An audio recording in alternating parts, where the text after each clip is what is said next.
उत्तर प्रदेश के अंबेडकर नगर में एक बेहद चौंकाने वाला मामला सामने आया है, जिसमें 21 साल की एक युवती, जिसे डाकू दुल्हन का नाम दिया गया है, उसे पुलिस ने गिरफ्तार किया है। गुलशना अब तक करीब 12 शादियां कर चुकी है, जिसका उद्देश्य केवल ठगी करना रहा है। सोशल मीडिया पर शादी के नाम पर ठगी का मामला आपने बहुत सुना होगा, लेकिन इस बार मामला बेहद चौंकाने वाला है। 21 साल की गुलशना रियाज खान, जिसे अब पुलिस ने डाकू दुल्हन की उपाधि दी है, देश के कई राज्यों में शादी के नाम पर दर्जनों परिवारों को ठगने के आरोप में उसे गिरफ्तार किया गया है। गुलशना अब तक करीब 12 शादियां कर चुकी है और हर शादी एक बड़े फ्रॉड का हिस्सा बन जाती थी। अंबेडकर नगर पुलिस ने गुलशना और उसके 8 साथियों को एक बड़े ऑपरेशन के बाद गिरफ्तार किया है। इन सभी पर एक संगठित विवाह ठगी रैकेट चलाने का आरोप है, जिससे दुल्हन बनने के बाद महंगी रस्में निभाई जाती थी और फिर शादी के कुछ ही घंटों में अपहरण का नाटक कर सब कुछ लेकर फरार हो जाते थे।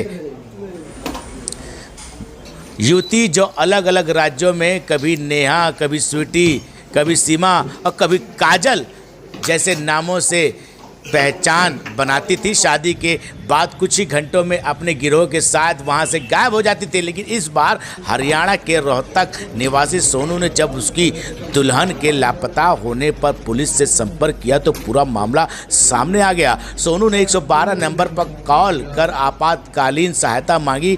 यूपी पुलिस ने त्वरित कार्रवाई करते हुए अंबेडकर नगर में सभी एग्जिट पॉइंट सील कर दिया और एक गिरोह सदस्य को धर दबोचा। पूछताछ में उसने पूरे रैकेट का खुलासा किया।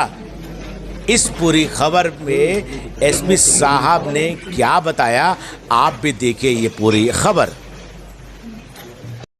बसखारी थाने की टीम के द्वारा एक अंतर राज्यीय गैंग जो है उसको वर्कआउट किया गया है, बस्ट किया गया है। इसका हम नाम जो है लुटेरी दुल्हन गैंग, इस गैंग का हम नाम दे सकते हैं, जिसमें इस गैंग के सक्रिय सदस्यों के द्वारा अलग अलग राज्यों में शादी करने के नाम पे लोगों को एल्योर किया जाता था, उनको शादी करने के नाम पे बुलाया जाता था और गैंग के ही एक महिला सदस्य जो थी वो शादी किया जाता था और शादी के बाद जो है उसी के समय या तो इनके गैंग के कुछ सदस्यों के द्वारा आके उस दुल्हन को साथ में भगा के लेके चले जाते थे ये लोग, या तो वो दुल्हन खुद ही फरार हो जाती थी।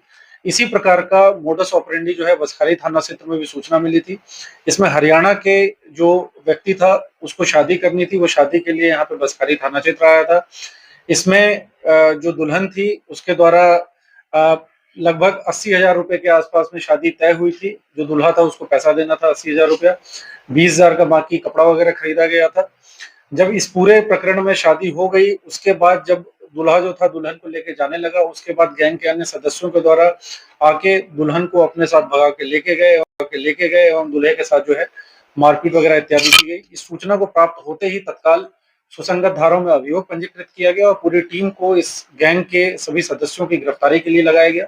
इसमें 9 लोगों को गिरफ्तार किया गया है, गैंग के सभी सदस्य, जिसमें जो मेल मेंबर्स थे जो कि बाद में चेस करके दुल्हन को भगाने के काम करते थे, जो दुल्हन खुद थी, 2-3 और महिलाएं जो शादी के समय में दुल्हन के रिश्तेदार का रोल निभाया करती थी, जो मेन महिला सदस्य है जो कि इस तरह के रैकेट में अलग अलग राज्यों में कस्टमर ढूंढ के जो इस तरह का विवाह आयोजित किया करती थी, उसकी गिरफ्तारी की गई है।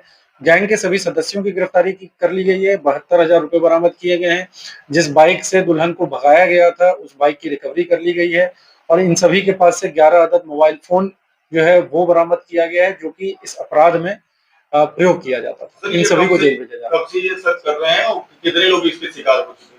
देखिए, अभी प्रारंभिक पूछताछ में इनके द्वारा एक आध और मामले बताए गए हैं, लेकिन इन सभी का जो है सीसीटीएनएस के माध्यम से आपराधिक इतिहास पता किया जा रहा है। बाकी पूछताछ में यदि और भी राज्यों के और जनपदों के नाम आते हैं तो उसको विवेचना में समाहित किया जाएगा। सर, बड़ी बात